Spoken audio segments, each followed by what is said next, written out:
Hello বন্ধুরা, চলে এলাম রাঁচি নেতারহাট ট্যুরের পরবর্তী অংশটুকু তোমাদের সঙ্গে শেয়ার করার জন্য। ছিন্নমস্তা মন্দির দর্শন করার পর তোমাদের সঙ্গে কিন্তু আর আমার কোনো ভিডিও শেয়ার করা হয়নি। তার পরবর্তীকালে যেহেতু হোলি ছিল, বিভিন্ন ভিডিও তোমাদের সাথে শেয়ার করেছি, কিন্তু ছিন্নমস্তা থেকে পরবর্তী যে অংশগুলো আমাদের ঘুরতে যাওয়ার, সেগুলো তোমাদের সঙ্গে কিন্তু শেয়ার করা হয়নি।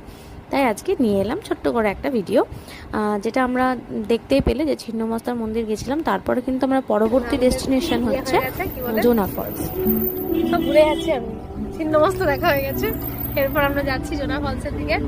এই যে পিছনে বাচ্চারা সব ঘুমাচ্ছে, রোদ প্রচুর আছে, এখনই প্রচুর রোদ। এরপর যাই না, এরপর তো আরো গরম পড়বে, রাত্রে গরম পড়ে।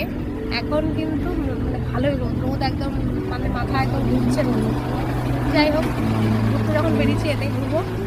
আর এই যে সব এখানে বসে আছে, সামনে আছে, যাচ্ছি বান্ধবী পৌঁছাই, তারপর তোমাদেরকে দেখাবো।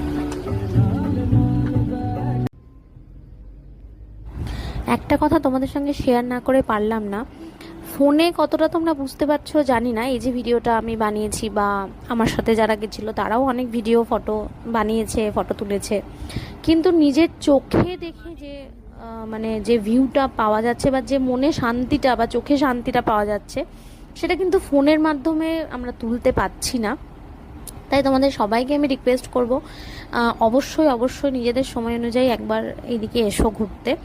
ভীষণ ভালো জায়গা, কিন্তু মানে প্রাকৃতিক যারা নেচার লাভার আছে না, তাদের জন্য এই জায়গাটা ভীষণই সুদিং, মানে ভীষণই আই সুদিং। আর এই টাইমটা ভীষণ সুদিং টাইম ঘুরতে আসার জন্য, কারণ এই সময় খুব একটা গরমও লাগছে না, আবার রোদটা কমে গেলে কিন্তু বিকালের দিক করে ভীষণই ঠান্ডা, বেশ একটা মানে ভীষণ একটা প্লিজেন্ট ওয়েদার এই সময়টার জন্য। এরপরে হয়তো আরও গরম পড়বে, কিন্তু